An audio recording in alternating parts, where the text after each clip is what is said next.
Hello, and welcome back to Sunday Scaries. So, pretty soon, something wonderful yet equally terrifying is going to happen to me. I will be turning 30. I know, I may seem a bit dramatic, but I can't help it. For months, this has been turning into a big deal for me, and I kind of just have to accept that this is how I'm processing it, by being dramatic. Each Sunday marks a week that I'm getting closer and closer to the big day. When I sit with how I'm feeling about turning 30, a lot of different emotions come up. Fear of getting older, the uncertainty of what life can bring, and the fear of the unknown. At times, if I'm being honest, I also experience disappointment. Not so much being disappointed about aging, but mostly disappointed in myself for being so scared of aging. I know that this fear is normal, and I know that this happens to everyone, and it's a part of life. But as of late, I've been having a difficult time accepting it and leaning into it.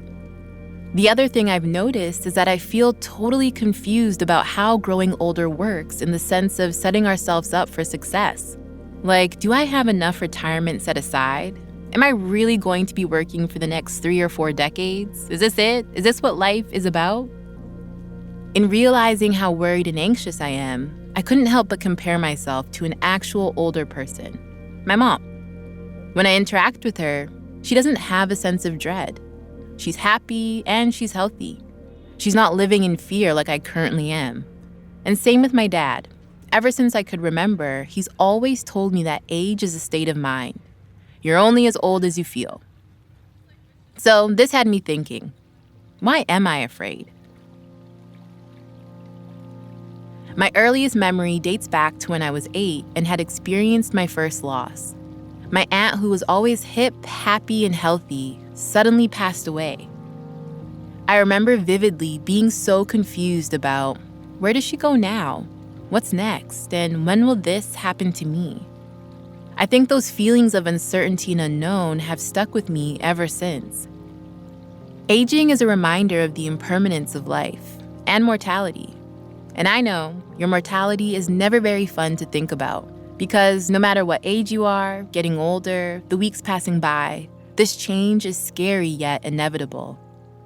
But honestly, if there's one thing I've learned in this lifetime, it's that it's not helpful to worry about something that's bound to happen, no matter what. So how do I deal with this feeling? Well, learning to remain present is one of the ways that we can work with said anxiety. We mention this a lot on the show, but mindfulness and living in the present moment can help ground you in the now, rather than worry about what's to come. And I really find that to be true in my own life.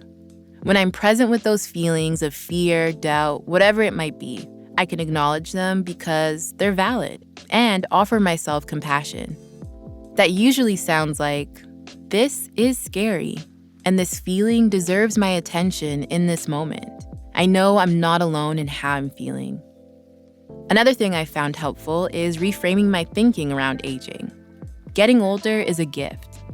Now, I don't want to get too dark, but I've lost a lot of people that are younger than me. Aging isn't something that everyone gets to experience. Choosing to focus on the gray hairs or the wrinkles or the retirement stuff means I'm kind of taking all the beauty that comes with getting older for granted, like the wisdom, the knowledge, and experiences we acquire along the way. Lastly, something else that's really helped me to cultivate a more balanced relationship with aging is documenting everything. Taking videos and voice memos over this past year to record what life has been like going from 29 to 30. So that I have something tangible to look back on and remember. And it's actually helped. I've come a long way since being that 8-year-old who was so afraid of life. I've been able to travel solo, move to a new country, and create such meaningful and impactful work, like this show. The writer Joan Didion has a great essay called On Keeping a Notebook, where she says, I think we're well advised to keep on nodding terms with the people we used to be, whether we find them attractive company or not. We forget so much about our lives, both big and small, And I feel like maintaining a record of who we are throughout our days helps immortalize ourselves in a way. It reminds us that life doesn't actually move that quickly. We do a lot of things and evolve a lot over time. On that note, for today's meditation, I wanted to share a loving kindness practice to embrace your whole self. So, wherever you are, take a moment just to settle in and get comfortable. Eyes can be open or closed.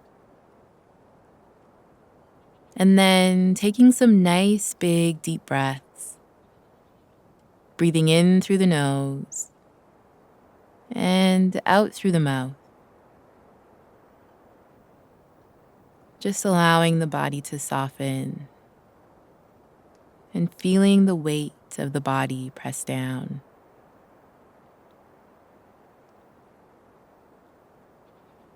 And then just returning the breath back to its natural rhythm. Taking a moment here just to reflect on 1 year ago. Think about where you are, who you were with, and what has changed.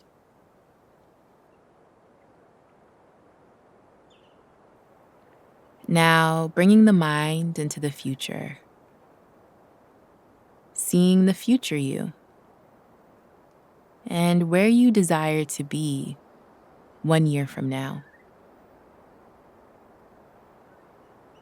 What would you like to be doing? And how do you want to feel?